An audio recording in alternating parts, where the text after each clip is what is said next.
Welcome back to a brand new episode of the MMA Beat. It is Thursday, August 17th, 2017. Hello again, everyone. I'm Mario Helwani, back inside our New York City studio. It is back doing the show. I am back doing the show, I should say. I appreciate Luke Thomas for holding down the fort last week. As you can see, the big man is not here this week, but we are still going four deep. As per usual, much to discuss as we are rapidly approaching the highly anticipated Mayweather-McGregor fight. So let us get into all of that. You know that man. That is the man in the shirt, Jeff Wagenheim of the Washington Post.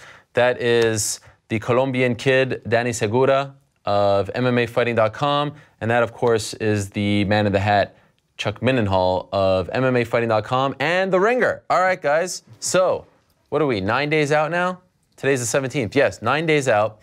And every day there's another little layer to the story, another little chapter written. Yesterday, it came out of the Nevada Athletic Commission, who voted unanimously to drop the size of the gloves that both Mayweather and McGregor will be wearing come fight night from 10 ounces to 8 ounces. I know this might be foreign territory for some of our viewers who focus solely on MMA, but typically fights that are contested above 148 pounds, the combatants wear 10-ounce gloves. Below that, it's 8-ounce gloves. Floyd Mayweather, throughout his career, has typically fought at 147. He is used to wearing the 8-ounce gloves. This never came up in negotiations, but around 3 or so weeks ago, Mayweather put something out in social media saying, let's do it in 8-ounce gloves. Conor said, sure. It gets to the commission. They vote on it. Were you surprised that they voted unanimously in favor of the 8-ounce gloves? The Nevada Athletic Commission surprised? I mean, come on. The proposal probably came in on green paper because those guys, to those guys, as we've seen so many times before, when talking about MMA, the Nevada Commission is all about how much money is coming toward us. It's all about the money. And so how are they going to help the promotion? Well, by helping the promotion draw more people, by filling the arena, and this morning I went on Ticketmaster, there are tons of tickets available for this fight. How are they going to sell those tickets out? By making it seem like it's a better fight. And how are they going to do that? By having smaller gloves, at least the perception of having smaller gloves.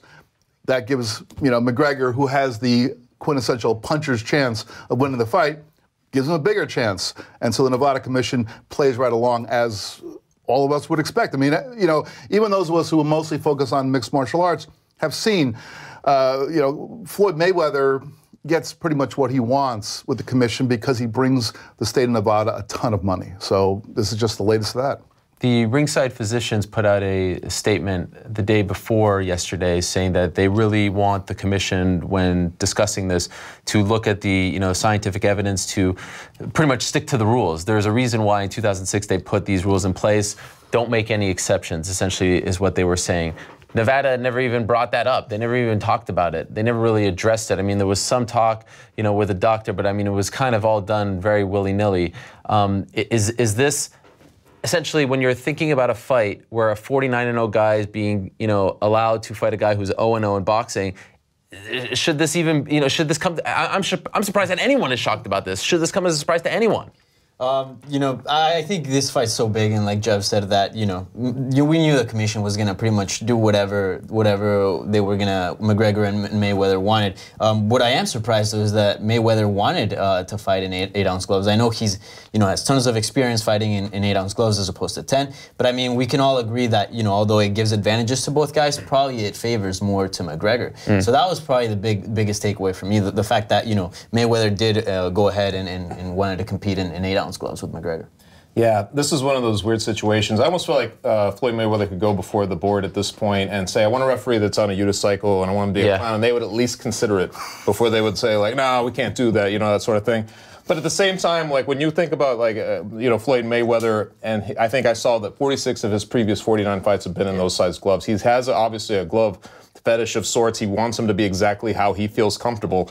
I'm not surprised at all that he wants to go there. And the other thing is, he has taken some heat. I can't imagine a competitor of his status doesn't want to actually make some kind of statement here and maybe score a knockout, because literally he's not had very many knockouts in the last 10 years. The Victor Ortiz thing actually comes with an asterisk. You have to go pretty far back to find, where he was knocking guys out, which just isn't his game. So I feel like he probably sees an opportunity to maybe get that done in this fight. He feels comfortable in those gloves. And Conor McGregor, I really don't believe it matters to him. But at the same time, if you're saying like, hey, let's get a little closer to what you're comfortable in, I'm sure he's going to be happy with it. Ultimately, the weirdest part of this, though, is like what you mentioned, a 49-0 guy going against an 0-0 guy and saying like, instead of erring to the side of safety, they go the other way. That just doesn't happen unless it's these two guys, and it just doesn't make sense. Yeah. Well, it's also it's all about the promotion. So much of the stuff, I'm sure we'll talk about other elements of this over the next hour, and all of it comes back to somebody has the perception that this fight is not selling enough, or that they're not doing the amazing numbers that they've predicted. I mean, we've already heard them talk about surpassing the Pacquiao fight. Maybe they will, or maybe they won't. We've talked about this being a hot ticket in Vegas. Well, at least according to the Ticketmaster, it doesn't seem like it's as hot as they thought it was. Although Leonard Ellerbe said last week that they're already at 60 million as far as the gate is concerned. So Leonard Ellerbe said that. Are you calling him a liar? Leonard, I'm not. I'm just saying he's a promoter. The record is 72 million, by the way. He says that. Dana White says that Conor was destroying Malignaggi for 12 rounds in the gym, but then give us 15 seconds of footage that's from 2 different rounds. Right. So, is he a liar? Well, he's a promoter. Then we get Mayweather, who says, I'm going to go with a smaller glove, which clearly does give McGregor a little bit more of a boost. So it tells me 2 things. One, that Mayweather is so confident that McGregor's not going to touch him, that he'll give him whatever size glove he wants. Yeah. And secondly, that, hey, we want to sell more tickets. We got to sell more tickets. So let's do something to make that happen. One theory that I was thinking about was Conor's team said that they think that this was just something that Mayweather threw out just to create some buzz, but didn't actually expect it to come to pass. And I was wondering if the Nevada Athletic Commission is now in the position of trying to cozy up to Conor, because Conor is the guy who's 29. Conor is the guy who's going to fight for another 10 years. Floyd has said repeatedly this is his last fight. So did they look at this and say, okay, how do we please Conor? And is it possible that Floyd really did this as a publicity stunt and didn't expect them to actually vote yes? I mean, who was the last guy to almost freeze them out a little bit? It was Conor McGregor. And I feel like that actually, because you remember in the aftermath, obviously they went back and changed everything. I believe that, I think that they're like, hey, wait a second.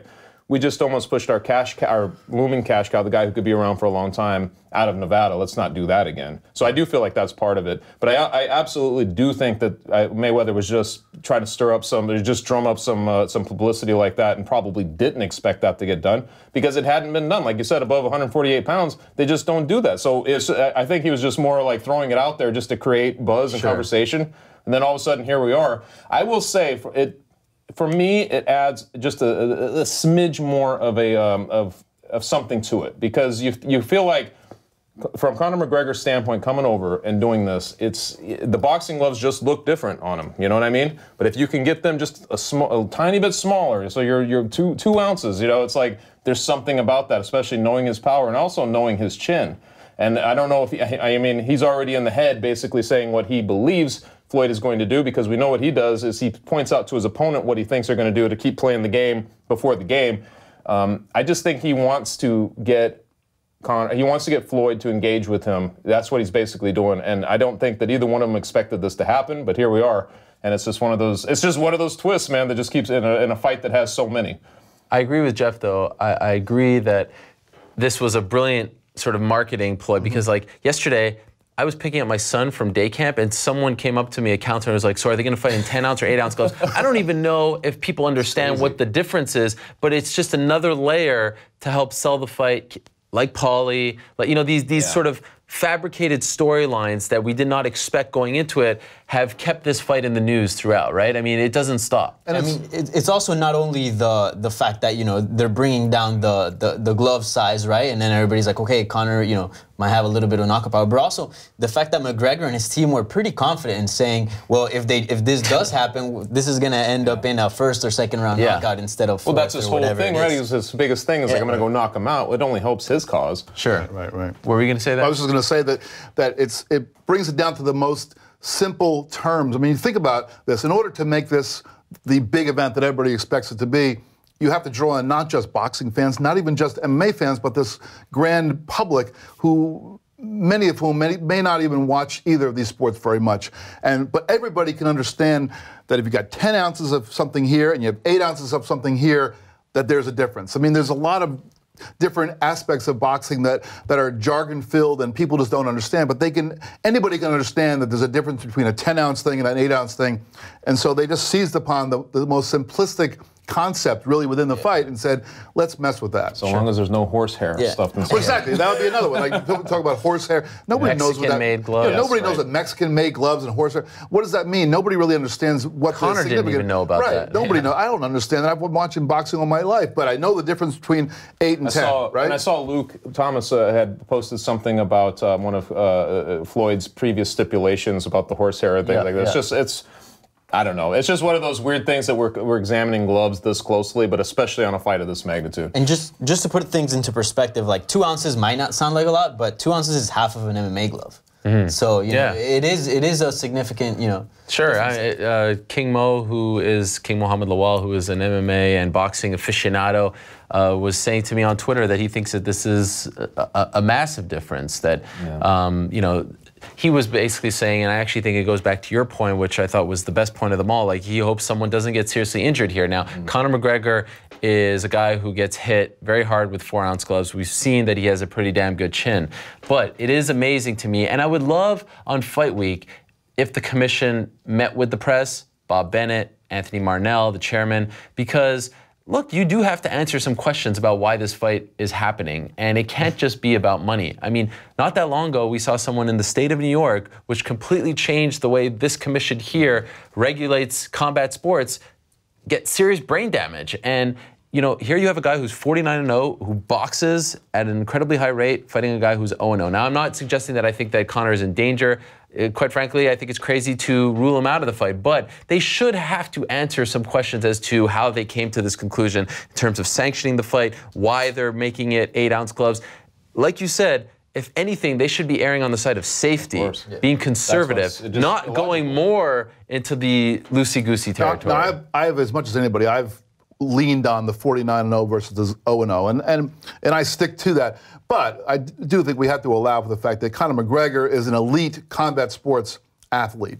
And so it's a little different than just Joe off the street stepping in 0-0. But they offered no evidence as to why this makes sense, as to why they just kind of sat around and pontificated. But we know exactly why it makes sense, because they can make a ton of money for Vegas. Think about how much money is going to come into the coffers of the state of Nevada. Do you believe that if they would have said, nah, we're going to stick with 10, that this fight suffers financially, that it now makes less money than it is going to make because they moved it down to 8 ounces? Like, really? Yeah, I guess I would say that it will, because it's one more thing that kind of generates a little more buzz. I mean, I can't back it up with any numbers, but all of a sudden, you know, people were talking about the fight. We were hearing about lagging ticket sales, and who knows how the pay-per-view will go. I mean, I imagine it's still going to do really well no matter what.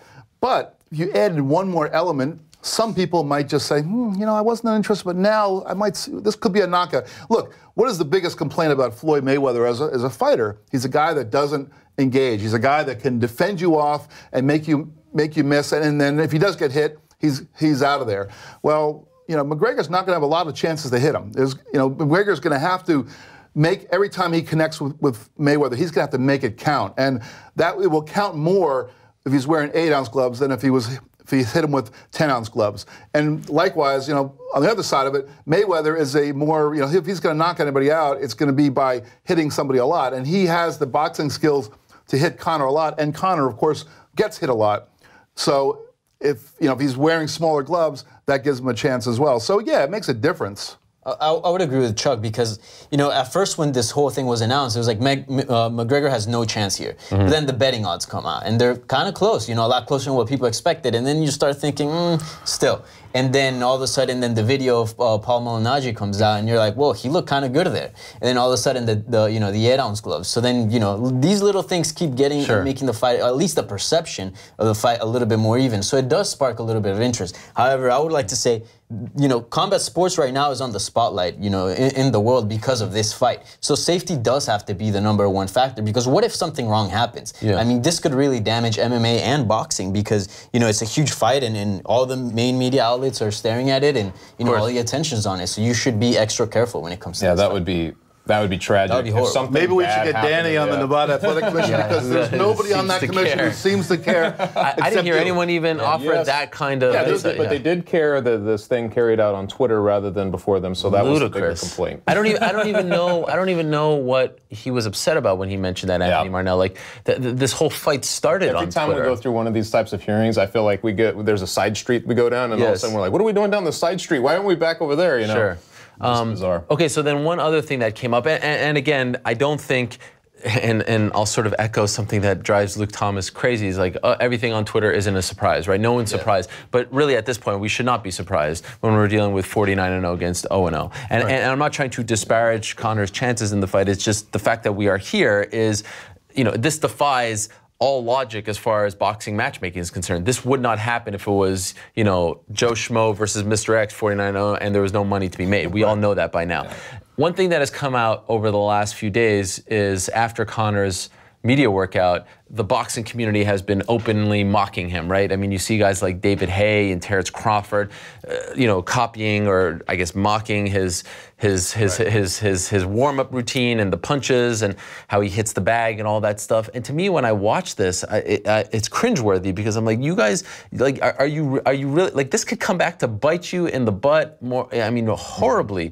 Does it surprise you? Do you feel the same way when you see this? Like the openly mocking this late in the game, to me, feels like you guys are just asking for it. He is going to have a field day with you if he's able to pull off this upset. I have two things to say about that. Number one, McGregor wasn't sparring; he was warming up and doing this whole, windmill stuff. That's warming up. He's a guy who, one thing we all know about Conor McGregor, he talks about it all the time, about movement, about his body, and how he has the flexibility and the agility.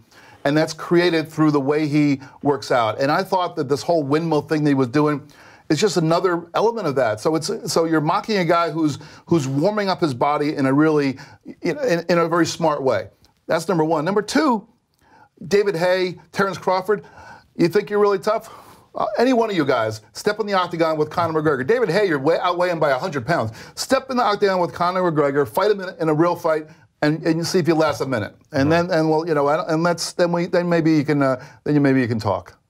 I think, the challenge was a bit silly. I mean, the movements look a bit funny, but I mean, everybody's different. Everybody has different ways to warm up. And this guy's coming from MMA. This guy's not a boxer. So, boxers don't expect really, sort of those kind of warm-ups. But I just thought the whole McGregor challenge was that really a challenge? Like, were people really doing it? Where did that name come from? I mean, not so long ago, Fellaini, that plays for Man U, there was a shot where a soccer ball hit him on the face, and his face was all distorted. And then people just started posting, challenges and posting similar photos.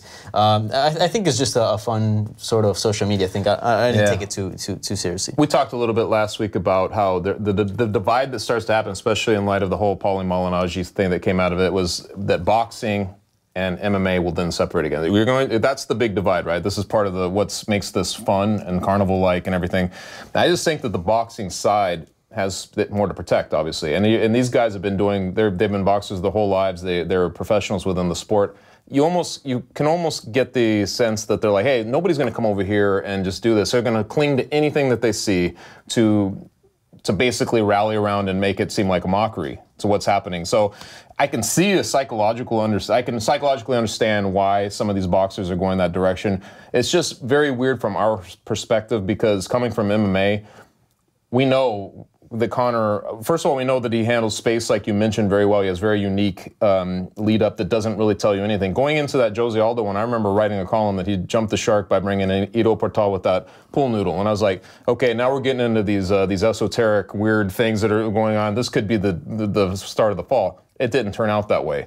I don't I wouldn't mock the man at all. He has given you no body of evidence to say that he can't do anything that he sets his mind out to do. So at this point, I give him that leash of respect, and I say wait and see. But from a boxing standpoint, I think that those guys are just like, hey, this is our territory, and you're coming over here with that. You know, they just want to. They're just seeing it from a boxing perspective. He also does things.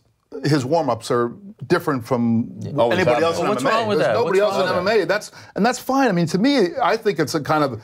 I see McGregor as kind of enlightened in the sense of how he treats his body and how he creates his movement. I think it's really brilliant. Nobody else in MMA does it. Forget about boxing. Yeah. If boxing guys want to complain about McGregor, they should be piling on because of the releasing of that footage and the doctored footage, like taking the 5 seconds of this and 5 seconds. Sure. If they want to complain about something, that's kind of breaking the so-called unwritten laws of boxing. Great, complain about that. But the whole thing about the warm-up, I mean, it is just kind of silly, as Danny says. We got to realize, too, you realize that we are just scratching the surface in a lot of ways of how these two, like Conor McGregor and MMA, how to get better. Because everybody's coming out all the time with new ways to get better.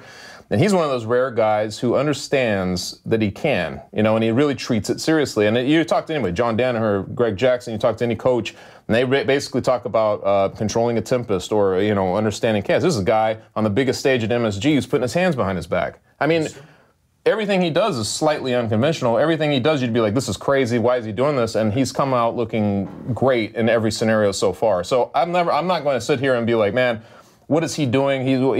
Maybe he looks different from the things they're used to seeing, but until I see the fight and what he's able to do in there, I'll reserve my judgment. Also, I think what has happened leading up to this fight is that the divide between MMA and boxing has magnified to the point where, even people who you would consider sort of rivals of McGregor, the Max Holloways of the world, even Gilbert Melendez telling me last week, like, they're all rooting for Conor. It has become MMA versus boxing, which I think is kind of cool and probably what they were hoping would happen. And I think it's only going to intensify come fight night. But I also think that this mocking, if you will, speaks to just the sort of archaic nature of boxing. They can't quite wrap their head around someone who does something different. And it reminds me of around 2 years ago when Conor first started to do this. No one mocks him now in MMA as far as the Ito Portal stuff, the movement stuff, because we have learned our lesson. Right. They have never seen anyone who kind of tries to march to the beat of his own drum, do his own thing. And I thought he did a great job yesterday on the conference call to no-sell all of them and to critique their critiquing of him. He was talking about David Haye and how stiff he was and all that. Because it's like this idea that you're going to mock someone who's just warming up, and do you really think that Conor was showing us his full hand? What I was told was that they even considered doing a strictly jiu-jitsu workout just to piss off the boxing. That's too troll for even him. Like, I love that idea because the boxing people would have been like, oh, he doesn't know what he's doing. Do you not know that you can kick and put? They're when I tweeted out some of the pictures of him hitting that heavy bag and the uppercuts and all that, and I saw people who don't follow me, so then that it kind of spread out, saying like, this guy's dead. He's not going to last 10 seconds. Do you really think that he was showing it? He understands that the whole appeal to this is that he is a mystery, that no one has seen him, actually spar, right?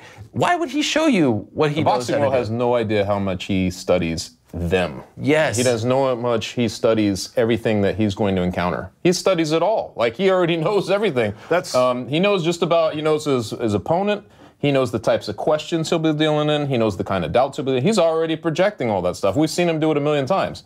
He's talking about Ali Inoki. He was going round by round in the media scrum. Like he studied that. Breaks into Bruce Lee, be like water. It's just and then he starts talking about Lomachenko and Rigondeaux and Canelo. Like, to think that he is just going in there willy-nilly and doing all this stuff. Are you guys kidding yourselves? Well, this is why the one interesting thing that I'm thinking about with this fight is, on fight night, are we going to see Conor McGregor step in there as a boxer? Because, he is a 0-0 boxer. We can't get around that. Yeah. Or is he going to go in there and show Floyd Mayweather stuff that Floyd has never seen? Because that's what he brings to the table. Obviously, he can't kick him, he can't elbow him, he can't take him down, he can't do all the things that he could be capable of doing in an MMA fight, and he doesn't have that threat going. But he can come at him from angles and just do things that Floyd has never seen, and that would be, if there's a chance that McGregor's going to win, and I'm among those who say the guy has no chance, and then I'm waiting for to have to like apologize afterward because I've done it before where I've said he wasn't going to beat Aldo, he wasn't going to beat. You of all people. I mean, really. I mean, I thought he had no shot at Aldo, and I even thought that short notice Mendez was gonna beat him just because of the wrestling thing. You know, wrong there, and I'll be wrong this one time too. I'm sort of preparing myself to be wrong, but looking at it from the facts, it just seems he has no shot. But the one thing that he might have is the ability to show Mayweather something that he's never seen before, and it might distract him long enough to land something. Danny, let me ask you about the Paulie Malignaggi footage that came out, because last week on the show you guys talked about just the whole beef and him leaving, but the footage wasn't out. As short as it was. So late Friday night, Dana White puts on social media, I don't know, in total maybe like 8 seconds or something of that nature, and it has the knockdown, pushdown, and it has this other sequence from a different point in the sparring session where Conor's looking very good and it hits him with a left and his head bounces back, all that stuff and more. Do you think that this crossed the line? Should they not have done this? Or once Paulie left, you know, all's fair, and this just adds to everyone's pockets and no big deal? I mean, I think it crosses the line if McGregor would have released it, because I think there's some sort of What's the difference? And some respect there, but... How do you think Dana got the footage? Yeah. I mean... But Dana wasn't, you know, McGregor wasn't the one who actually posted on his Instagram account and was like, hey, look. That's where you draw the line? But I mean, Dana White's a promoter. He's going to promote fights. And you can't say that this didn't promote the fight. And oh, it did, a lot of people are saying, well, this hurt Paulie, but, you know, this just set up Paulie for a fight. I mean, look at all the interest now. Yeah. Some betting odds came on in a possible fight between them. So, yeah, I think, sure, it crosses some lines, some boundaries, some, you know, etiquette for boxing and MMA as well. But, I mean, at the end of the day, they're selling fights, they're promoting fights, they're trying to make money, and that was the right move for that. Yeah, actually, Conor just called me. He just said he'd like to apologize to absolutely nobody. I don't know. It crosses the line, but isn't this the whole fight promotion thing is about crossing lines? Yeah. And look, if they're going to cross a line, I'd rather them cross that line than during that silly world tour that they went on, you know, with the race baiting stuff and the homophobic language. That's the line I don't want them crossing. Okay. They're going to cross. I'm talking about the ethics that you were just speaking about, the boxing. The boxing, yeah, of course, it's boxing. It's against the unwritten rules of boxing. But you know, as far as I'm concerned, in a normal circumstance.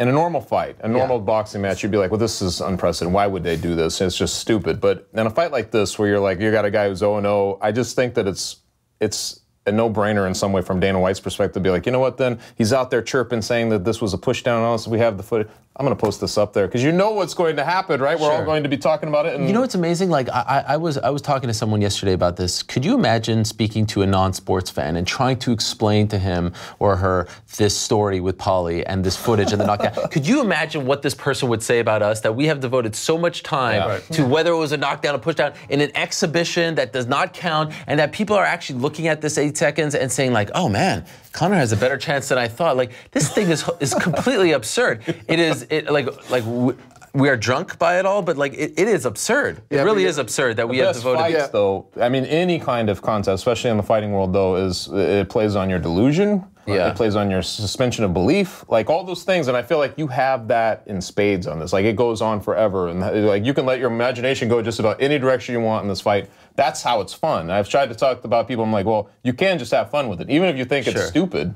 Right. Have fun with it, because it's happening. You might as well embrace it and have fun with it. You know what I mean? And even though it's just what was it, 10 seconds or so, or 15 seconds of footage that's been spliced together from different rounds and all that stuff. A 0-0 box, a guy who's 0-0 in boxing, going against a 49-0 guy coming up, or actually in this case, this is sparring against a two-time world champion. He shouldn't have 5 seconds of highlights. I mean, that's well, let's not forget that Paulie is retired. I saw Paulie on the world tour. He retired like with all due respect to Paulie.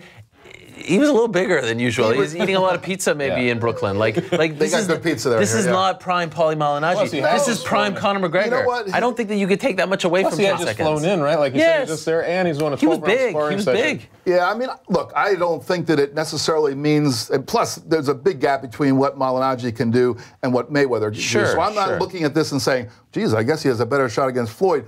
But I think it's a legitimate selling point to say, well, here's our guy. You keep saying he's 0-0.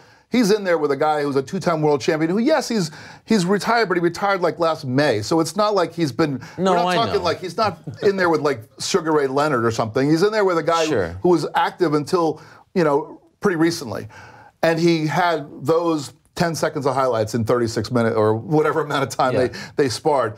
It's not much, but, hey. Well, it's I know one thing. If Paulie felt exploited before all that came out, he certainly feels exploited now. He didn't get paid for all of this. I know. Okay, but okay, could we at least agree on this after at least some of the footage comes out? I don't think they will release the full 36 minutes because Absolutely. if they do fight, They could just be its own pay-per-view at this point. why would you give it away for free? But there is no loser in all this. As bad as Paulie may have looked in that sequence, there really is no loser. Paulie's gotten more attention for this story. This last week. Right? We were like, who would have known from the MMA side of things who Paulie was? Not many people even know who he was. No. You know what I mean? All of a sudden we're like, oh, Conor Paulie. I legitimately think a Conor Paulie boxing match can do 1.5 million at least on pay-per-view and can sell out MSG or Barclays Center. And by the way, one thing that people aren't talking about, Paulie versus Conor in MMA, I wouldn't put that past Paulie at this point. He wants that payday. And give him credit on Monday for at least admitting that this is what he's trying to do at this point. Because 2 weeks ago he was like, no, I'm retired. Now he says he wants it.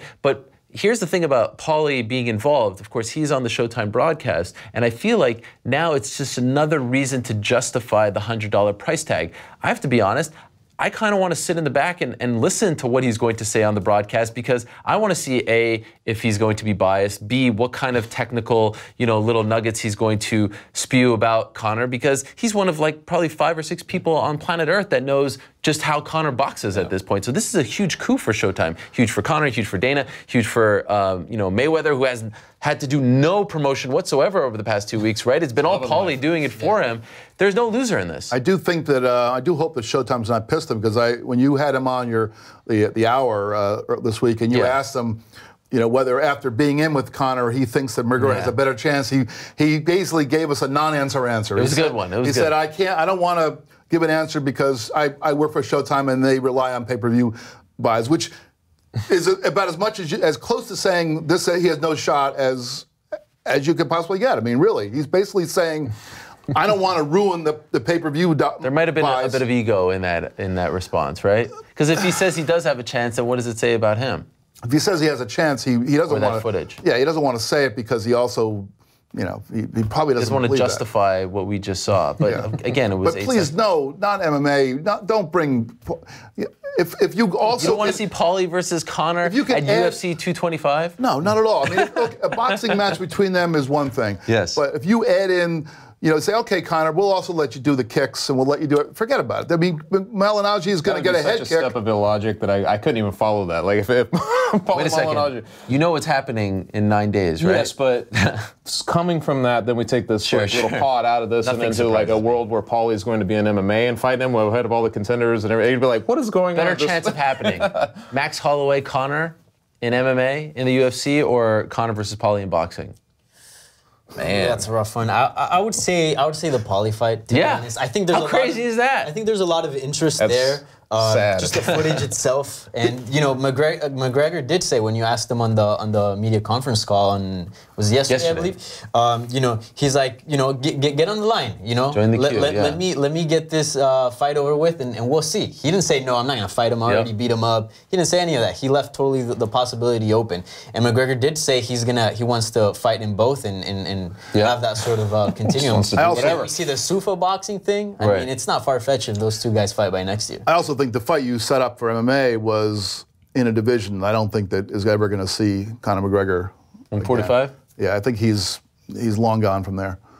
I mean, he said yesterday that he's still the champ. You don't believe him?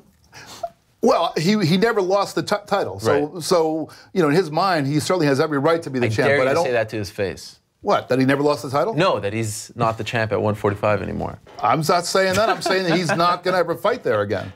Okay. And also, we got to keep in mind, like, the Max Holloway fight, that's a great fight on paper, and I'm sure MMA fans would love it, but what would make more money? Paulie or Max Holloway? We already saw that fight. Yeah, look at the reaction. So for it just depends, as I was mentioning to Jeff on the way in, like, if he has a good showing against Mayweather, regardless if he loses, but he has a good showing, you could actually feasibly look at that fight and say, add something to it. Because you'd be like, okay, wait, now he's fighting a guy who, they have this beef, and this is probably closer to where he should be in enter point rather than Mayweather. You could make that. But if he looks horrible, I just can't imagine there would be any kind of outcry to see that fight. Like where people would be like, sure. I want to see him in the boxing ring again. It would be like his only natural return would be to the UFC. Yes, if he has some kind of moral victory and goes the full 12, then that dream can continue. Last thing on this fight, before we move along, this is the last time we'll be doing this show in studio. We'll be doing one out in Las Vegas, but the last time before the fight here. Has the build-up exceeded our expectations? Has it not quite lived up to the hype? Do you feel like the fight is fizzling en route to August 26th, or do you feel like it continues to build? It's hard to say because I feel like we are in the sort of the epicenter of where it is. I think that the MMA world is where this fight is building. I don't think that boxing people are all that interested in it. I think they can't wait for the storm to leave. They just want it to be gone. So they could see Triple G fight. They want to see that fight there. I don't think that the boxing that general public. I mean, it's hard to say because certainly some of the mainstream websites and news outlets, every time something happens in this fight, whether it be the 8 ounces, the 10 ounces to 8 ounces, or some other little twist, it gets put out there. So yeah, there's certainly the buildup is. I'm not going to say it's exceeded my expectations. I'm just going to say that I'm really glad that it's a short window. That this thing. I mean, it's 9 days out. If it was 2 or 3 weeks out, it would be too much. Okay, wow. I think the buildup has been, sort of what I expected as far as the magnitude goes, but I think it's been a surprising buildup. Like, we've had a lot of surprises. It hasn't been just them two making headlines, throwing accusations at each other, talking smack. We had the gloves situation, the poly situation. The whole tour had its own little ups and downs, stories as well. Racism accusations. And a lot of layers. And I think that's not over yet. I think, in the next week or so, we should see more layers added to that story. To be honest, man, it's like difficult to know what my expectations were for it because it's just one of those things. I think you think about the partition coming down and finding this is huge. The craziest guy from MMA, the biggest name versus boxing's decades long, whatever guy coming in who's been the big intrigue in the boxing ring.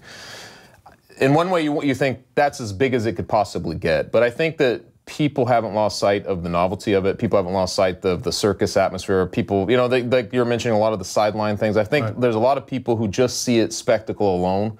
And you can understand that. There's just that whole global tour that they went on, the 4-city tour. It devolved, in the last couple dates to that sort of setup. And I think that there hasn't been, I guess, a real moment where I've really, really felt like there's a visceral connection to want to see them fight. Like where you're just like, oh my God, now I can't wait to see these guys fight. That happens sometimes where even with Conor a lot, like with Jose Aldo, for instance, there's just a point where you're like, there's only one way to solve this now. You have to see them fight. That's the only resolution that's going to come out of this.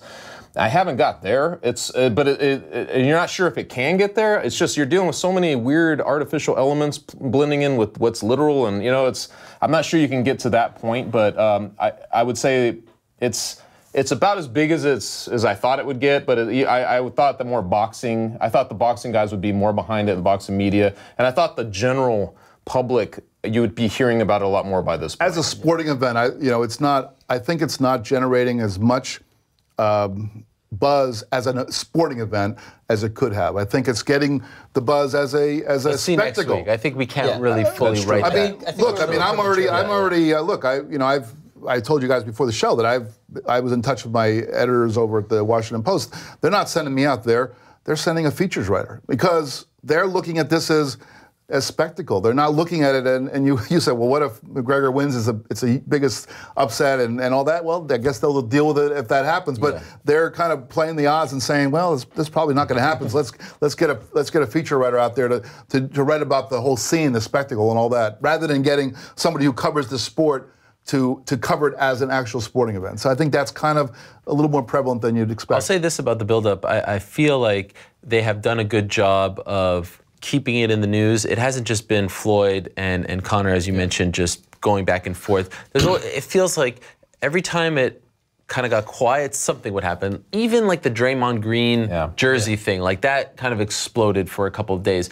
you know, what happened on the tour and the Espinoza stuff and calling him a weasel. And, you know, it always kind of felt like there was something else that pushed this along. This week it's the gloves, and last week the workouts and the mocking of, you know, his routine and all that. And so I expect come August 26th, I was wondering if it would fizzle, if this was, you know, so much sizzle and no steak, and it doesn't feel like that, at least as of right now. I agree with you. If it was happening in September, October, I think we would get tired of it, but I'm not quite tired. Now, the tour, when it went low, you know, worth noting that Floyd, unprompted, apologized for his comments last week. Conor did as well, and kind of gave a little more explanation as to, you know, what he believed he said, and tried to clarify his comments. It was interesting, and actually didn't get played up as much as I thought it may when he said that, you know, Floyd is a rat and he is someone who beats his wife in front of his children. I mean, that went to a whole other level in terms of making this very personal. But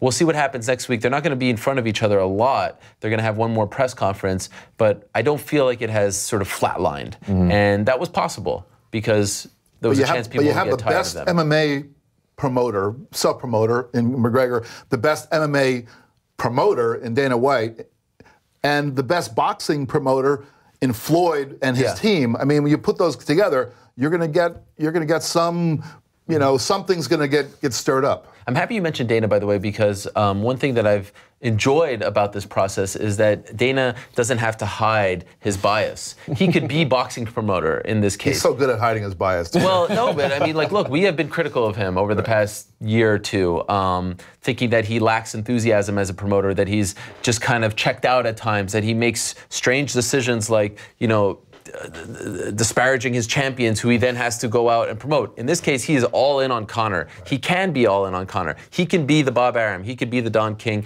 He could be the De La Hoya. He would hate you so much for saying he could be the Bob Arum. But you know what I mean? Like yesterday on the conference call, I don't know if you heard, but like I was like, this is the best Dana that I've heard in a very long time, because he can just promote one guy and it's him versus boxing, and he loves this and this is personal to him.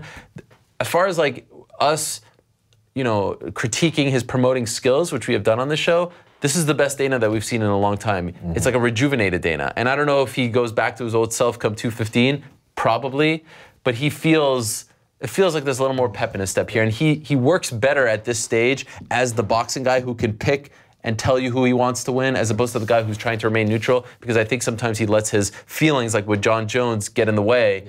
And he doesn't actually do be interesting to see work as a promoter. A lot of what comes out of this fight, because honestly, you know, Dana White having cashed in with the amount of money he did, we always, at least I've been talking about a lot, you know, how can you stay enthusiastic when you've already realized a big end game like that? You've already realized it. What is left for you? Well, this is something that was left for him, so it rejuvenates him, and I think you can see that he's kind of pulling back to his old roots a little bit. You know, he's kind of going back to that, which is kind of fun. You know, like if you follow the sport long enough, it's kind of fun to see. But it remains to be seen what happens after this, because there is no escalation. Where is the next escalation? I don't know what that would be, even for Conor McGregor, because, you know, every single fight has been leading somewhere, and here we are at the biggest thing he could possibly have. At least that's what it seems like. I don't know what would be bigger just yet. If he wins, who knows? Maybe it gets bigger in other ways. We don't know. But right now, you're like, what happens to these guys? Like, there is no bigger escalation than what we're about to do. Okay, let's talk about a few other things. Earlier this week, they officially announced that Tony Ferguson would be fighting Kevin Lee on October 7th, UFC 216, in Las Vegas for the interim lightweight championship. I'm curious what you guys think about this.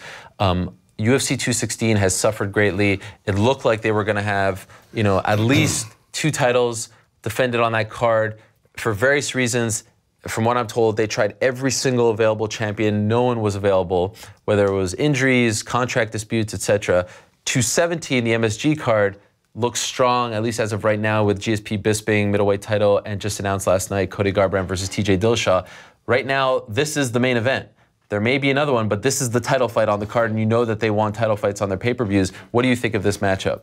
Well, I think, you know, I mean, we did see before number 13 fight the champion, so, you know, it doesn't surprise me exactly that they made this matchup, but my biggest takeaway was, you know, Dana White was like, you know, Conor's going to come back in December, he's going to come back to MMA. Conor himself was saying the same thing, but why is there a lightweight interim title being contested if he's going to come back later this year, you know? So that to me just signal that, you know, the future for Conor McGregor is still uncertain, that who knows when he'll be back to MMA. So that was sort of my biggest takeaway. But as far as the fight itself, you know, it is a great fight on paper. I actually think Tony Ferguson versus Kevin Lee is very exciting. And if you look at that division, you know, Alvarez is in tough with Gaethje. You know, Khabib, you know, we know if he's had some issues with his weight, and you know. But you mentioned Khabib, you bypassed him, but like, shouldn't there be a more in-depth explanation as to why this fight isn't happening? Like, we see on his Instagram, he is training. Right. So why isn't this fight happening? That was sort of my takeaway on this whole thing. I mean, I agree with Danny. There's no need to have an interim title fight if Conor McGregor is coming back, you know, by the end of the year. But if you're going to have one, Khabib Nurmagomedov has to be in it. I mean, there's no way you could give away even a fake interim belt. You have to have the best guy in the division, other than the champion. At least he's not proven to beat McGregor yet, but he's the best #1 guy. Has to be in that fight.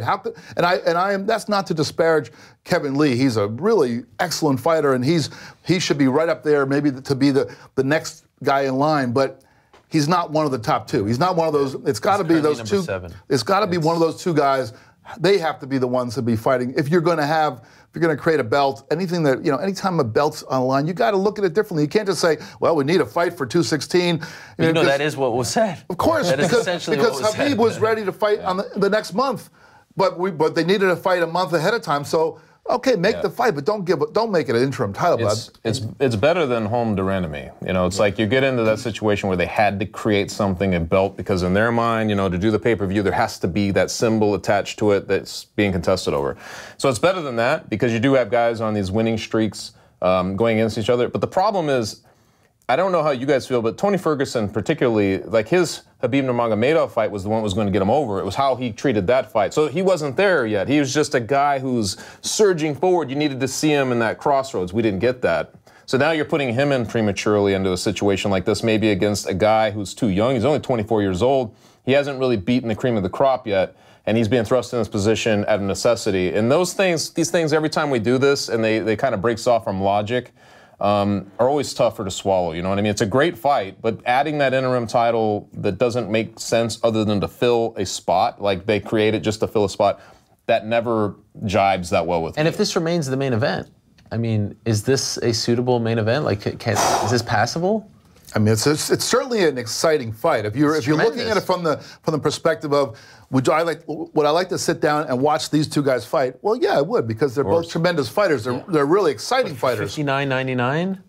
But yeah, exactly. I would also say it depends on the rest of the card, what else they add on. I mean, but it's rapidly I feel like the logical move was Khabib versus Tony Ferguson, but I feel like there's some sort of fatigue there, fan fatigue, because they've been booked to fight so many times. So is it acceptable then? Should they move on? Is it actually a mistake to book that fight because we've been tricked a few times with these guys? It's a tricky spot. Maybe that's the play. Maybe that's why they did it. No? In my mind, they could make that fight as often as they could until it happens. I mean, this was, to me, that was one of the premier fights they could make. It was like the old UFC where you really had two momentums just going right at each other, different styles. They've tried it so many times. I know they've tried it so many times, and I know people are like, at this point, you know, why do this again? But I mean, until you see it, man, it's just like an itch you're not scratching. You know what I mean? You want to be able to see that fight. I would have liked to have seen him do it. I would have rather have seen that. But I just think that Kevin Lee, I mean, he's a great fighter. He had that nice come from behind win in Brazil. You know, he had a nice showing, even though a little controversial in his last fight. But he's so young that you've got this guy who's kind of coming up in the wings that could be there for you for the next go-round. I feel like they're just accelerating these guys' paths a little bit. Plus, this also jumps back to where we're talking about Dana White as a promoter. Someone asked him about why is Khabib not in it, and he's like, well, he's not ready.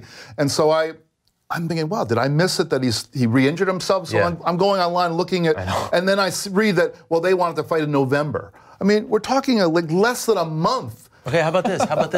The UFC is going to Detroit on December 2nd. That's the bigger. What is Kevin Lee's nickname? The Motown Phenom. I mean, to have a card in Detroit without Kevin Lee, that would have made more sense. Yes. If they're having it in Detroit, you'd have been like, okay, well, I guess we're going to accelerate, put him in there, make him a star. Not so much the interim title.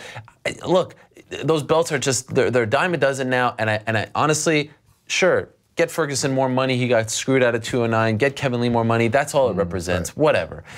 Conor's the champ. It would be nice if he defends the belt sooner rather than later. We all agree on that. And so you're trying to fill a hole on a pay-per-view, this again goes back to the problem of having dates and just trying to plug them in as opposed to taking the fight to the best. Kevin Lee fighting in a big fight in Detroit with the and he wins will turn him into a star. He's fighting in Detroit where he could win in front of a for a sweepstakes to fight Conor McGregor. You're pushing him over the biggest level possible. It's totally back-assward to take the date and make that the most important thing instead of the fights. Make the fights the most important thing. That's what the people want to see. They don't want you to, oh wow, I got to have a fight on that day. That's really important to me. People don't care whether the fight is this week, next week, or on a Tuesday. They reserve the date. If it's a Tuesday night and it's a good enough fight, people will watch it. That's so make the best fights. I'm not saying I agree with this, but possible explanation for the Kevin Lee Ferguson matchup is, I feel like in this new era of the UFC, a lot of the matchmaking is being catered towards the casual fans. And sure, Khabib would have promoted the fight as well as Tony Ferguson, but I feel like if you compare Kevin Lee is really going to go out there to really promote this fight and try to make this big event. We know he's really good on the mic, and he's not afraid of making any bold statements, and we know Tony Ferguson can fire back as well. Sure. So I think promotion-wise, if you're gonna build an event around, this matchup between Lee and Ferguson is much better than the Khabib. Yeah, and fair or not, maybe it's not fair for me to harp on this because this was the beginning of Conor McGregor's career as he rose up through the ranks. What was the biggest claim about him was, well, the UFC is just like setting him up for for success, and having these two guys fight, both of them are tremendous fighters. But if the end game is those two guys, the winner of that fight going on to face McGregor, it's a much more exciting fight than if you have Khabib fighting against McGregor. It's a much more dangerous kind of opponent for McGregor to have to face. I know he solved short notice Chad Mendes, but Khabib is a different kind of grappler, and it would be you don't want to have your great Conor McGregor on his back with some guy beating him up, and that's just a possibility when you're fighting Khabib. Whereas it's no matter how a Kevin Lee McGregor fight or a Tony Ferguson McGregor fight goes, it's going to be exciting. This whole interlude, how crazy would it be that this whole boxing interlude from where he left MMA to that Kevin Lee would emerge as the guy who would end up in that spot to face him. Right. I still think that Nate Diaz is the front runner for his return, and so let's not forget about him. I think that fight probably sells the most right now. More than Paulie? Well, honestly, I think if he looks good, it could do close to $2 million if Conor looks good in the boxing match. But to bring up what you said, you wonder if they didn't have that exchange on FS1 after the Chiesa fight, does this fight even get made? And I'm hoping that they're going to use that. You would think, because remember they went back and forth. It was very entertaining. You would think that they used that. It's great. I have nothing against the fight. I have nothing against Kevin Lee fighting Tony Ferguson. I don't even care that it's for an interim title. It just boggles my mind that they are going to Detroit 2 months later. They're going to Detroit 2 months later, put the freaking fight there, and if it doesn't work out, or October 7th, you got to pull the plug. They tried every single champion. Name a champion, they tried him. Who's available? For some reason, they're not available. So that's just short-term booking. Think about the star that Kevin Lee could turn into if he wallops Tony Ferguson in Detroit and then gets on the mic and says, Conor, where you at? I know. You know what I mean? It's just like, this is perfect. It's all coming together. It just, that stuff, that is promotion 101. Dare I say it's promotional malpractice. Ooh. How about that one? Yeah, you owe somebody some money, I think. Okay, let me ask you guys about Michael Bisping versus GSP. We have talked about it ad nauseum, but new little wrinkle, GSP saying on Monday that it is in writing that he must defend the title if he wins against Robert Whittaker. Does this make you like the fight a little more? Does this make the fight a little... Because before, remember at the press conference, he was like, I don't know what I'm going to do. And we all kind of thought he was going to go down to 170. Now he has to defend the title and unify the belts if he wins. We talked a little bit last week, and my point was that, the problem is we don't know what the stakes are. He wins, what happens then? What happens then? So I feel like this is a big piece of the puzzle because GSP, this then tells you he has to then be there for a little bit more of a residency than just going in and, one fight and he's gone, he's going back down. I feel like if he wins that title, he has to, because you've been holding that entire, to get to this point, you've been holding that division hostage, and I think you got to open it back up regardless who has the belt. But if it's GSP, that makes me feel better because it makes me realize that he he's thinking of, that they're thinking of the big picture, not just this one fight. You know, that was part of the problem with this fight setup to begin with. I suppose, go ahead. I think this signals, at least to me, and I could be wrong, but it signals sort of where GSP is at. You asked him about, what is he going to do if he, goes on and beats Michael Bisping, and he told you, he's I'm taking one fight at a time, and although he has in contract that he would have to defend the belt, you can't make a man fight. He has the option to retire. But he can't fight at 170. Exactly, but he wouldn't be able to have any other fights. And I think at this point, if GSP were to, take that title, that's one of the highest highs. I don't think he, defending it would really do much to him. I mean, I think it would, but not to the point that it'll take his stardom to another level. So I think it's very likely with this that he'll likely retire after that bout. Depends after the Bisping fight. You think he retires after the Bisping fight? Possibly. No, I don't think he comes back. I don't think he goes through all of this 4 years away and the contracts and then says see you later. I would be very surprised. I don't know that he retires, but I also can see him having more control of his destiny than he let on. Yes, he has. If he contractually has to defend that belt, then he defends the belt, assuming he gets it. But against whom? I mean, is he going to fight the next guy in line at 185? Well, geez, if he does, he'd be the first guy that does that for quite a while. I mean, yeah, he would fight Whitaker. Would he? I mean, he has to. It says Whitaker. It says Whitaker. Doesn't just say he has to defend the belt? No, he has to fight Whitaker. He has to unify the titles. Is that the way it was? He said it was a Whitaker fight. fight. MMA Hour. Oh, man. Yes, that's what he said. So that's my question. Does it make you feel better about the fight? But here's you can't just go out and pick someone else as a guy who's the interim champion. He was getting beat up pretty well in those last couple showings, and it's been 4 years. Let's just say, because Bisping, too, it seems like all of his fights are these wars, except for maybe the last Rocco one, but he's got beat up, too. Let's just say they have that type of fight where both guys come out of it just beat up. There's a party that says, I don't know if I want to see him fight a guy like Whitaker who's coming up and just coming into his own. A young guy like that with all that power and just what he brings there, you're like, I don't know. Yeah, I think I get just a little bit queasy thinking about that matchup if that's the case. I think he has to actually look good for that to feel good too, you know what I mean? If he wins by the skin of his teeth and gets beat up in the process, then yes, okay, there is a chance that he says, all right, enough is enough. But I think if he wins and looks dominant, and I don't know what the odds are at right now. I don't know if you guys know. Do you guys know what the odds? I don't even know if the odds are at. I think they probably are since this fight has been discussed ad nauseam. Hit up your boy John Anik. He knows those odds. That's right. I think that he will. It sounds like he wants to stick to the agreement and defend the title, and that would be the best thing for the middleweight division. You wonder, we'll probably never know the answer to this question, but if Romero would have won that fight in July, does he agree to this stipulation? Because Romero's just so darn big. True. Closer to him in age. It's almost hard to imagine that fight. Because of that. Just because, so let's not forget, Whitaker used to fight at 170. So now we have two guys who are former 170 pounders. I would say if you have to defend the belt against anyone, probably, the best matchup for him out of the top guys would be Whitaker. He's not a huge guy. Right. And sort of the wrestler that Romero is. Okay, just a couple other things I wanted to ask you guys about before we say goodbye. Daniel Cormier broke his silence, and I thought maybe one of the most interesting things that he said was kind of changing his tune after the fight, saying, there is no rivalry, it's done. Now he's saying, I'm going to get back in there and I'm going to meet this man again. I don't know how, I don't know where, I don't know when, but I'm going to fight John Jones again. Is this a crazy idea, or do you actually foresee? Because let's not forget, we have seen guys who are 0-2 against an opponent fight them for the third time. Vanderlei Silva against Quinton Rampage Jackson comes to mind most famously. Is this possible? Do you think that this could happen? He's going to have a hard time making that happen. What were the pay-per-view numbers? So they came in at 800,000? Did very well, a little more. It's pretty well. I would say that's really his biggest calling card. It's just like, people are invested in that rivalry. But they have been booked 5 times. You're talking about fighter fatigue or matchup fatigue.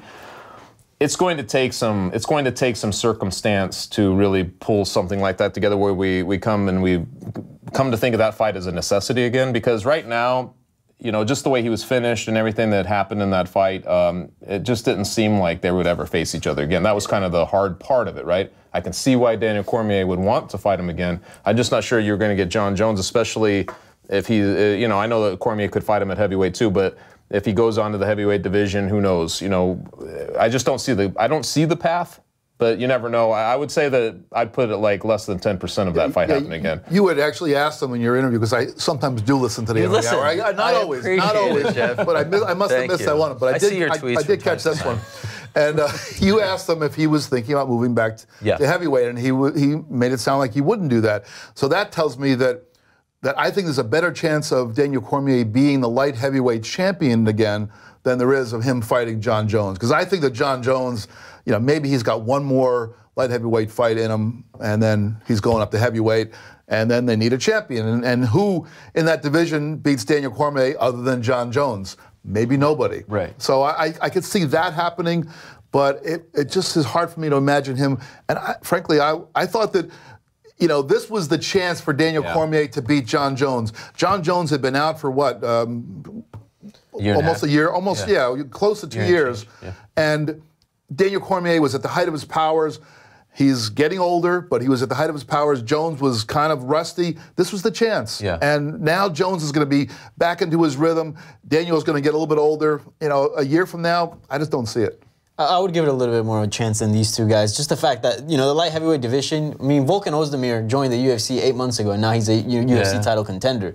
You know, it's very shallow. He picks up, you know, 2 wins, and he's, you know, right back in there for a title shot. The only thing I would say is that there wouldn't be much interest because, you know, he is 0-2, but this is not Joseph Benavidez versus Demetrius Johnson, you know, where they were very friendly and it was just a competitive, you know, fight. You know, these guys actually have bad blood. And, you know, I know John Jones kind of sort of sealed that up with his speech when he beat Cormier, but I think it's a possibility. But in order to generate interest, I really do feel like Cormier is going to have to, like, reinvent himself in some sort of way and look different so that fans can wonder, oh, wow, he picked up new skills. Sure. Oh, he's looking different. Maybe he can beat John Jones now. Let's not forget, he was doing very well in the fight. He was doing very well, but I mean, he's still looking like, if you go through like his, you know, previous performances, you know, he's looked well, but he still looked, you know, like Daniel Cormier, you know, his regular fighting style. Now, if he comes back and shows something different, then maybe fans can start.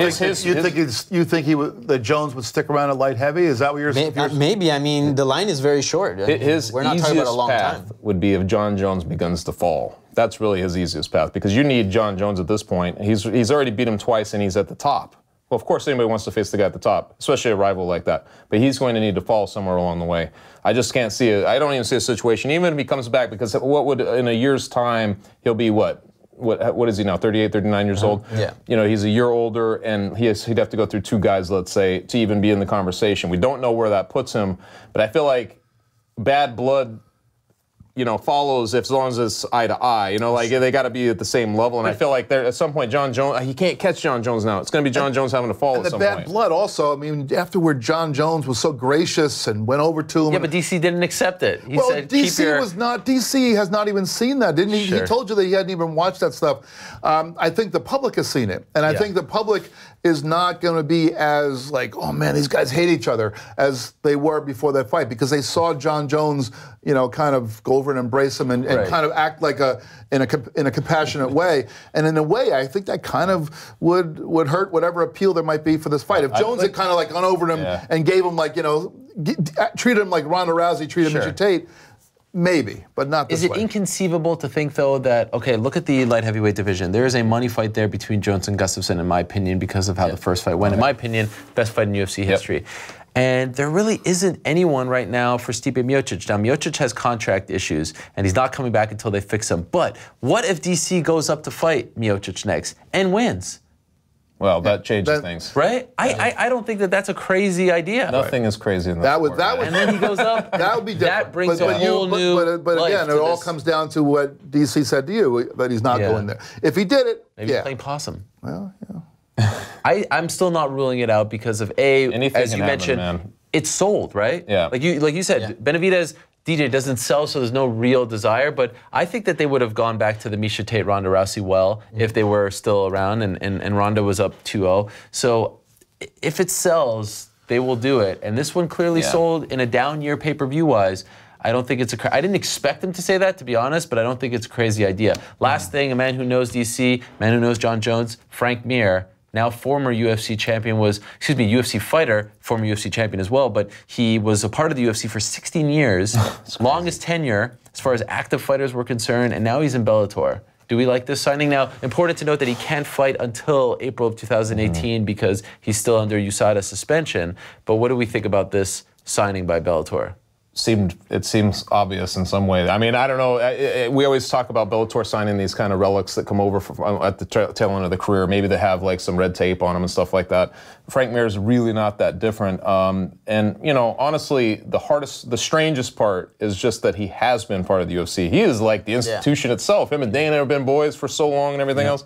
So it's a little weird to contemplate him fighting for Bellator, but at the same time, man, I mean, it's what Bellator is basically, you know, I know Luke was talking about this last week. What they've been doing is like you add these elements to, you know, if you're trying to do pay-per-views, you keep putting these little pieces in where people recognize his names, and Frank Mir fits right into that. Right. Yeah, I would agree. I think this is a good signing. I mean, Frank Mir wanted to fight. The UFC wasn't going to give him any more fights. Plus, you know, he was suspended. You know, he still is, and he wants to keep on fighting. Bellator's still a big stage, and you know, although Frank Mir's, you know, towards the end of his career, I wouldn't say he's a guy that people are claiming for him to retire. Is there an appetite still for him, like to fight the Fedors of the world, the Mitrions, who's available? Maybe somewhere in that realm. I mean, look, Frank Mir's lost. That's basically who he has over there, right? So he's lost 6 of his last 8 fights, but the 2 wins were both first-round knockouts over guys that are as good as anybody he's going to fight over in Bellator. I mean, I think that he's not going to be in over his head in that heavyweight division,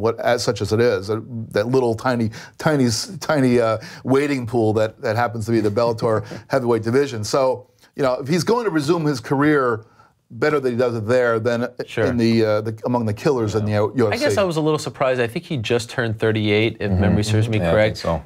He's only free to fight in April. It's August. That's in 8 months. Why the rush to sign him? A lot can happen in the next. And I guess it's no skin off their back to just sign him and get him in their system and whatever. But that's kind of a long ways away, right? I mean, I was just surprised at the timing. I didn't expect them to sign him so soon. I do think he's a nice little addition. He's a familiar face. That's clearly what they're going for.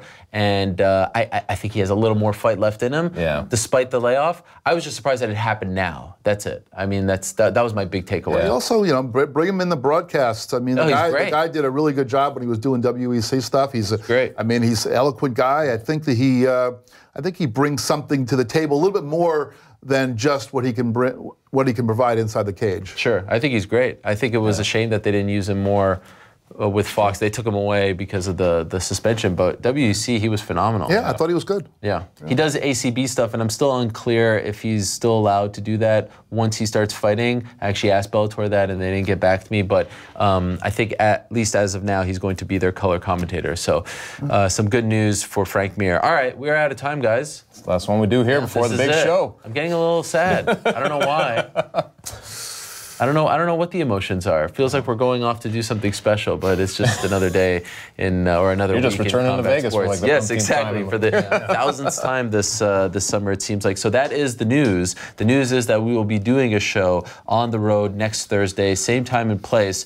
As far as where you watch it, 10 a.m. Pacific, 1 p.m. Eastern time. So that'll be on the road. Hey, one quick thing. I just wanted to say happy birthday to my daughter, Lily. Oh, her birthday today. How about that? Yes. Happy birthday, Lily. How old? 12. 12? Yep. You got it in there right at the end, at the buzzer. Yes. What would have happened if you forgot? I couldn't go home. Yeah, that'd be a thing. What are we doing? Anything fun? Watching old fights? Yeah, just watching some fights. Yeah. I don't know. We'll figure it out. Probably an amusement park or something. All right. We'll see. That's great news. Happy birthday, Lily. For now, we shall say goodbye. Appreciate you watching once again. Again, we're back next week, MMA Hour on Monday, off to Vegas. Whole bunch of stuff coming your way next week from Las Vegas, but we'll save that information for next week. For Jeff, Danny, Chuck, I am Ariel. Again, thanks so much for watching. Enjoy your weekend. We'll see you next week.